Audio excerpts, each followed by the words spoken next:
job. Get down in the car, one time give it all. Bust it open hard, let me see you drop. Right, the Audi is back in the garage behind me, as you can see. It's been gone, I say gone, it's been out of my possession now for about 2 weeks, maybe 3. I've been really helpful, lent it to someone who works for the NHS so she could get to work for the last 2 weeks. Now it's back with me. I'm going to continue to do some work on it. So over here, we've got new shock absorber, pollen filter, air filter, fuel filter and oil filter, brake fluid, engine oil, new rear brake discs, new rear brake pads and some new bushes for the front brakes. I cleaned them up, wasn't particularly happy, so I've ordered some new ones. And then we've got some bits for another car. Going to be fitting some rear brakes. I'm doing a service.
Does it again.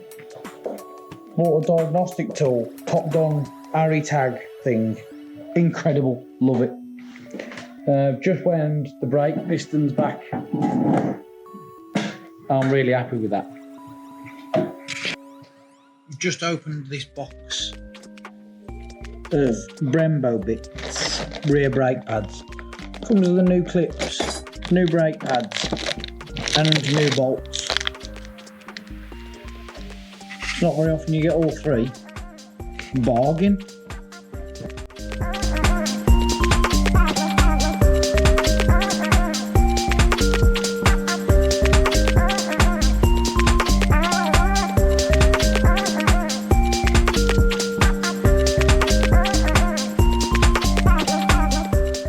So basically, I've ordered the wrong size discs. For some reason I've ordered fronts and I've already done the front. This is one of the carrier bolts. No, it's not. This is the head of one of the carrier bolts. The rest of it is still in the carrier.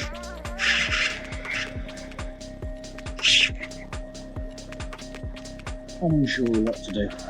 I'm going to heat the disc up, see if the disc will come off with the carrier. We'll see what happens. I've got to change the thermostat. Now, for the thermostat to be changed, and for me to get my hands in there, front bumper's got to come off, and I should be able to lean the rad pack far enough forward to be able to get my hands in. If not, I've got to slide the whole rad pack forward.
Right, so far you have seen me take out some screws from the arch lining, and now you can see me trying to remove some screws underneath the top panel that sits over the top of the front bumper. You will see very shortly that the one side I was having trouble with on the driver's side, but then the bumper came off with that still in, so part of it was previously damaged somehow. Now, I know this car hasn't been in a front end accident or collision of any sort, but it may have been off at some point previously and was broken. But there is no other signs on the front bumper of any sort of front impact at all.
been doing a bit of a service on the Audi, which I'm not putting the footage of this in. I'm draining the oil, I'm changing the oil filter and the air filter. The oil's already out, the car's already up in the air. The oil's out, the air filter. K&N, look at the state of this. So, dropped a brand new filter in, which is just a man filter. Man filters. I'm just going to apply a little bit of this grease that comes supplied with it to the inlet pipe, because there's an O-ring in the top, which I can't say I've ever seen a filter this sort of in detail before. Normally they're just like a drop-in panel piece of material. So I'm quite impressed. Good work, man, and Audi.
That's all.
I'd just like to point out, Sunday the 9th of March, 22:09, 10 past 10 on a Sunday night I'm in here.